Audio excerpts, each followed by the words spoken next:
Letters from a Stoic by Seneca, Letter 74, on Virtue as a Refuge from Worldly Distractions.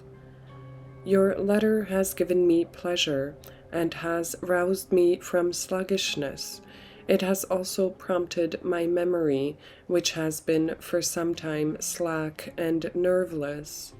You are right, of course, my dear Lucilius, in deeming the chief means of attaining the happy life to consist in the belief that the only good lies in that which is honorable. For anyone who deems other things to be good puts himself in the power of fortune, and goes under the control of another. But he who has in every case defined the good by the honorable is happy with an inward happiness. One man is saddened when his children die, another is anxious when they become ill, a third is embittered when they do something disgraceful or suffer a taint in their reputation. One man, you will observe, is tortured by passion for his neighbor's wife, another by passion for his own. You will find men who are completely upset by failure to win an election, and others who are actually plagued by the offices which they have won. But the largest throng of unhappy men among the host of mortals are those whom the expectation of death, which threatens them on every hand, drives to despair. For there is no quarter from which death may not approach.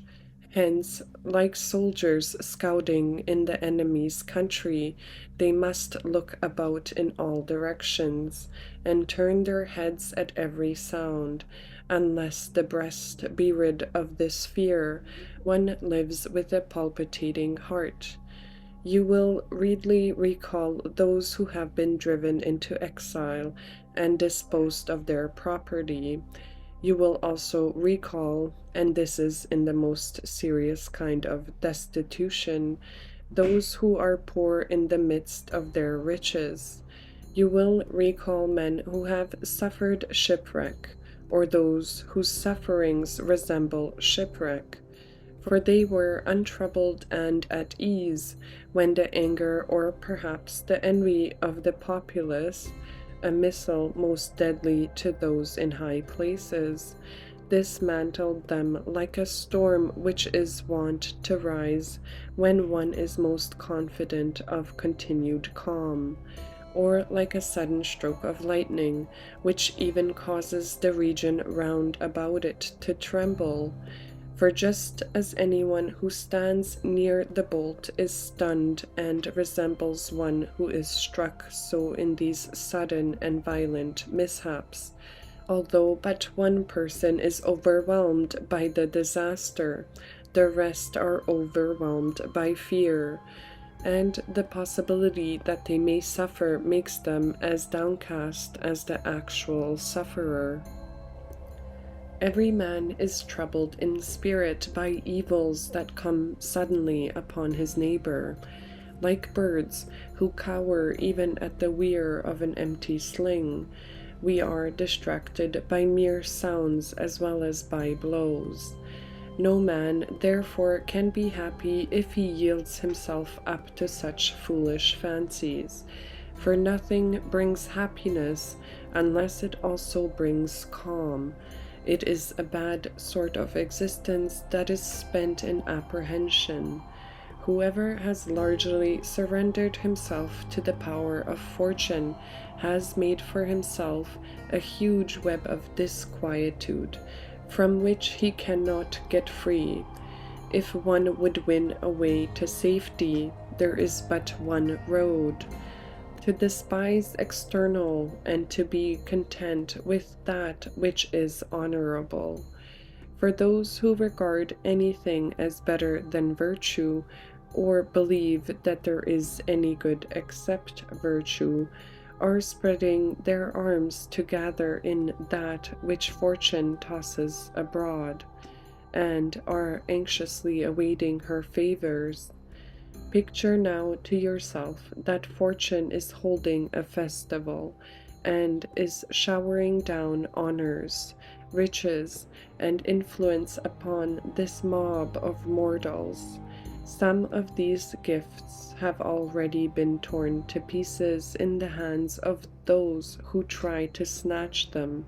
Others have been divided up by treacherous partnerships, and still others have been seized to the greater detriment of those into whose possessions they have come.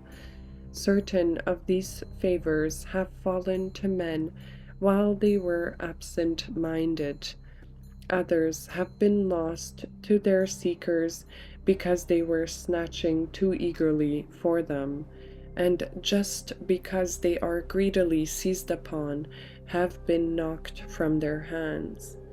There is not a man among them all, however, even he who has been lucky in the booty which has fallen to him, whose joy in his spoil has lasted until the morrow.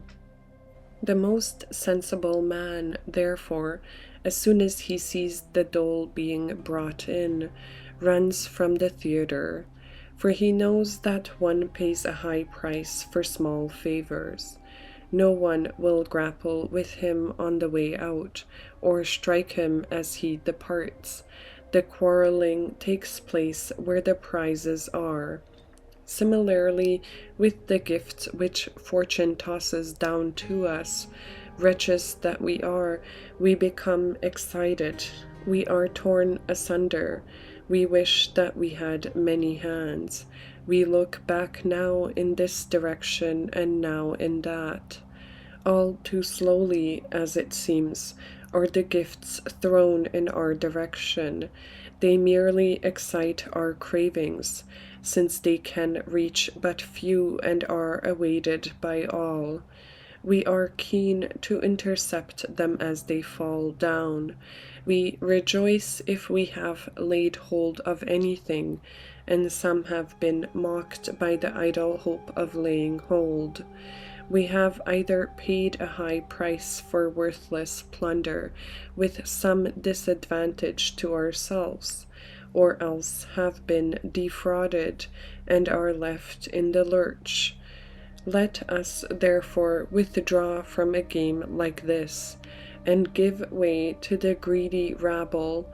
Let them gaze after such goods, which hang suspended above them, and be themselves still more in suspense. Whoever makes up his mind to be happy should conclude that the good consists only in that which is honorable.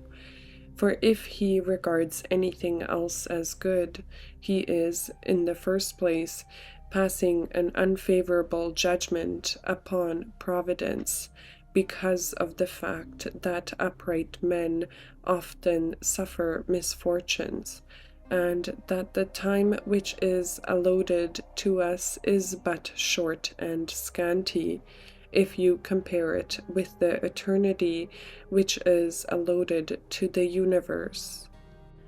It is the result of complaints like these that we are unappreciative in our comments upon the gifts of heaven. We complain because they are not always granted to us, because they are few and unsure and fleeting. Hence we have not the will either to live or to die. We are possessed by hatred of life, by fear of death. Our plans are all at sea, and no amount of prosperity can satisfy us. And the reason for all this is that we have not yet attained to that good which is immeasurable and unsurpassable, in which all wishing on our part must cease, because there is no place beyond the highest. Do you ask why virtue needs nothing? Because it is pleased with what it has, and does not lust after that which it has not. Whatever is enough is abundant in the eyes of virtue. Dissent from this judgment, and duty and loyalty will not abide. For one who desires to exhibit these two qualities must endure much that the world calls evil. We must sacrifice many things to which we are addicted, thinking them to be goods. Gone is courage, which should be continually testing itself. Gone is greatness of soul, which cannot stand out clearly unless it has learned to scorn as trivial everything that the crowd covets as supremely important. And gone is kindness and the repaying of kindness, if we fear toil. If we have acknowledged anything to be more precious than loyalty, if our eyes are fixed upon anything except the best. But to pass these questions by, either these so-called goods are not goods, or else man is more fortunate than God, because God has no enjoyment of the things which are given to us. For lust pertains not to God, nor do elegant banquets, nor wealth, nor any of the things that allure mankind and lead him on through the influence of degrading pleasure. Therefore, it is either not incredible that there are goods which God does not possess, or else the very fact that God does not possess them is in itself a proof that these things are not goods. Besides, many things which are wont to be regarded as goods are granted to animals in fuller measure than to men. Animals eat their food with better appetite, are not in the same degree weakened by sexual indulgence, and have a greater and more uniform constancy in their strength. Consequently, they are much more fortunate than man, for there is no wickedness, no injury to themselves in their way of living.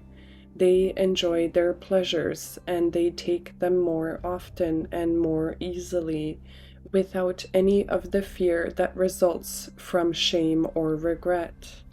This being so, you should consider whether one has a right to call anything good in which God is outdone by man. Let us limit the supreme good to the soul. It loses its meaning if it is taken from the best part of us and applied to the worst, that is, if it is transferred to the senses, for the senses are more active in dumb beasts. The sum total of our happiness must not be placed in the flesh. The true goods are those which reason bestows, substantial and eternal. They cannot fall away, neither can they grow less or be diminished. Other things are goods according to opinion, and though they are called by the same name as the true goods, the essence of goodness is not in them. Let us therefore call them advantages, and, to use our technical term, preferred things. Let us, however, recognize that they are our chattels, not parts of ourselves, and let us have them in our possession. But take heed to remember that they are outside ourselves. Even though they are in our possession, they are to be reckoned as things subordinate and poor, the possession of which gives no man a right to plume himself. For what is more foolish than being self-complacent about something which one has not accomplished by one's own efforts? Let everything of this nature be added to us, and not stick fast to us, so that, if it is withdrawn, it may come away without tearing off any part of us. Let us use these things, but not boast of them, and let us use them sparingly, as if they were given for safekeeping and will be withdrawn. Anyone who does not employ reason in his possession of them never keeps them long, for prosperity of itself, if uncontrolled by reason, overwhelms itself. If anyone has put his trust in goods that are more fleeting, he is soon bereft of them, and to avoid being bereft, he suffers the stress. Few men have been permitted to lay aside prosperity gently. The rest all fall, together with the things amid which they have come into eminence, and they are weighted down by the very things which had before exalted them. For this reason, foresight must be brought into play, to insist upon a limit or upon frugality in the use of these things, since license overthrows and destroys its own abundance.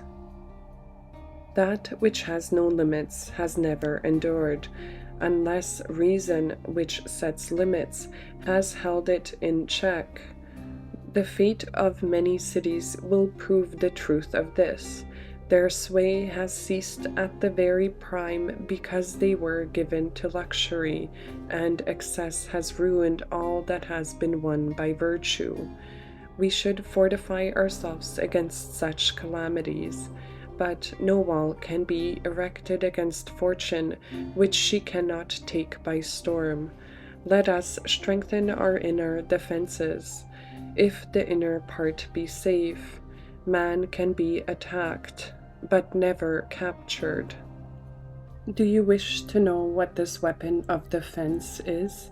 It is the ability to refrain from chaffing over whatever happens to one, of knowing that the very agency which seem to bring harm are working for the preservation of the world, and are a part of the scheme for bringing to fulfillment the order of the universe and its functions.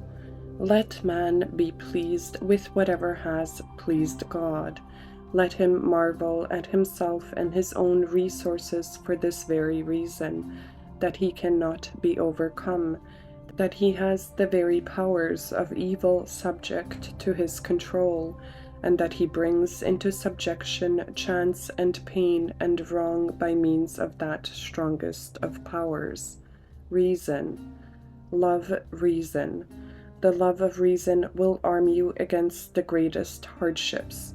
Wild beasts dash against the hunter's spear through love of their young, and it is their wildness and their unpremeditated onrush that keep them from being tamed. Often a desire for glory has steered the mind of youth to despise both sword and stake. The mere vision and semblance of virtue impel certain men to self-imposed death. In proportion as reason is stouter and steadier than ally of these emotions, so much the more forcefully will she make her way through the midst of utter terrors and danger. Men say to us, "You are mistaken if you maintain that nothing is a good except that which is honorable. A defense like this will not make you safe from fortune and free from her assaults, for you maintain that dutiful children and a well-governed country and good parents are to be reckoned as goods, but you cannot see these dear objects in danger and be yourself at ease. Your calm will be disturbed by a siege conducted against your country, by the death of your children, or by the enslaving of your parents. I will first state what we Stoics usually reply to these objectors, and then will add what additional answer should, in my opinion, be given. The situation is entirely different in the case of goods whose loss entails some hardship substituted in their place. For example, when good health is impaired, there is a change to ill health. When the eye is put out, we are visited with blindness. We not only lose our speed when our leg muscles are cut, but infirmity takes the place of speed. But no such danger is involved in the case of the goods to which we referred a moment ago. And why, if I have lost a good friend, I have no false friend whom I must endure in his place, nor, if I have buried a dutiful son, must I face in exchange unfilial conduct. In the second place, this does not mean to me the taking off of a friend or of a child. It is the mere taking off of their bodies. But a good can be lost in only one way, by changing into what is bad, and this is impossible according to the law of nature, because every virtue and every work of virtue abides uncorrupted. Again, even if friends have perished, or children of approved goodness who fulfill their father's prayer for them, there is something that can fill their place. Do you ask what this is? It is that which has made them good in the first place, namely, virtue. Virtue suffers no space in us to be unoccupied. It takes possession of the whole soul and removes all sense of loss. It alone is sufficient, for the strength and beginnings of all goods exist in virtue herself. What does it matter if running water is cut off and flows away, as long as the fountain from which it has flowed is unharmed? You will not maintain that a man's life is more just if his children are unharmed than if they have passed away, nor yet better appointed, nor more intelligent, nor more honorable, therefore no better either. The addition of friends does not make one wiser, nor does their taking away make one more foolish, therefore not happier or more wretched either. As long as your virtue is unharmed, you will not feel the loss of anything that has been withdrawn from you. You may say, "Come now, is not a man happier when girt about with a large company of friends and children?" Why should this be so? For the supreme good is neither impaired nor increased thereby. It abides within its own limits, no matter how fortune has conducted herself. Whether a long old age falls to one's lot, or whether the end comes on this side of old age, the measure of the supreme good is unvaried, in spite of the difference in years. Whether you draw a large or a small circle, its size affects its area, not its shape. One circle may remain as it is for a long time, while you may contract the other forthwith, or even merge it completely with the sand in which it was drawn. Yet each circle has had the same shape. That which is straight is not judged by its size, or by its number, or by its duration. It can no more be made longer than it can be made shorter. Scale down the honorable life as much as you like from the full 100 years, and reduce it to a single day. It is equally honorable. Sometimes virtue is widespread, governing kingdoms, cities, and provinces, creating laws, developing friendships, and regulating the duties that hold good between relatives and children. At other times, it is limited by the narrow bounds of poverty, exile, or bereavement. But it is no smaller when it is reduced from prouder heights to a private station, from a royal palace to a humble dwelling, or when from a general and broad jurisdiction it is gathered into the narrow limits of a private house or a tiny corner. Virtue is just as great, even when it has retreated within itself, and is shut in on all sides. For its spirit is no less great and upright, its sagacity no less complete, its justice no less inflexible. It is, therefore, equally happy.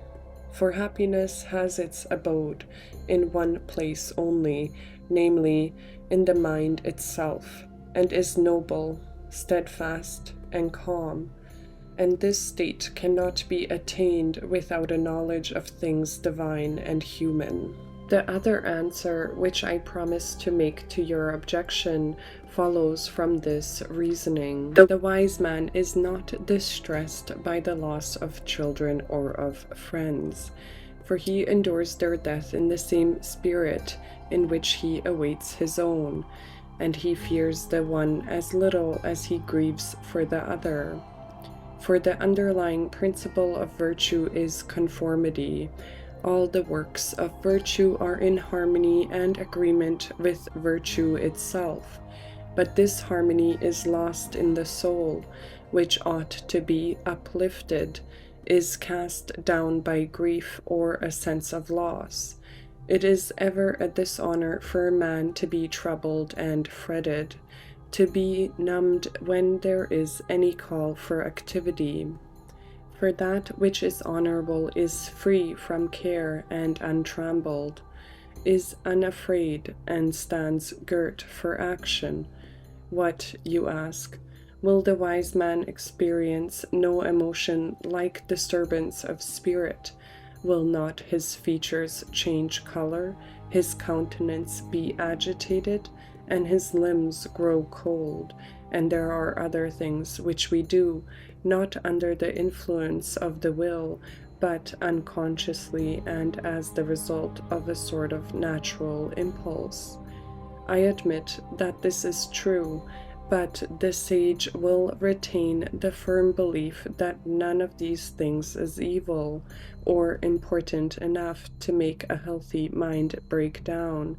Whatever shall remain to be done, virtue can do with courage and readiness. For anyone would admit that it is a mark of folly to do in a slothful or rebellious spirit whatever one has to do, or to direct the body in one direction and the mind in another, and thus to be torn between utterly conflicting emotions. For folly is despised precisely because of the things for which she wants and admires herself, and she does not do gladly even those things in which she prides herself. But if folly fears some evil, she is burdened by it in the very moment of awaiting it, just as if it had actually come, already suffering in apprehension whatever she fears she may suffer. Just as in the body symptoms of latent ill health precedes the disease, there is, for example, a certain weak sluggishness, a lassitude which is not the result of any work, a trembling, and a shivering that pervades the limbs. So the feeble spirit is shaken by its ills a long time before it is overcome by them. It anticipates them and totters before its time.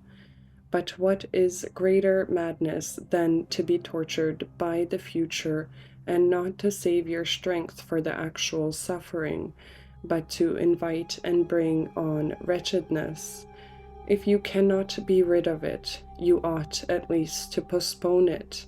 Will you not understand that no man should be tormented by the future? The man who has been told that he will have to endure torture 50 years from now is not disturbed thereby, unless he has leaped over the intervening years, and has projected himself into the trouble that is destined to arrive a generation later. In the same way, souls that enjoy being sick and that seize upon excuses for sorrow are saddened by events long past and effaced from the records. Past and future are both absent. We feel neither of them. but there can be no pain except as a result of what you feel. Farewell.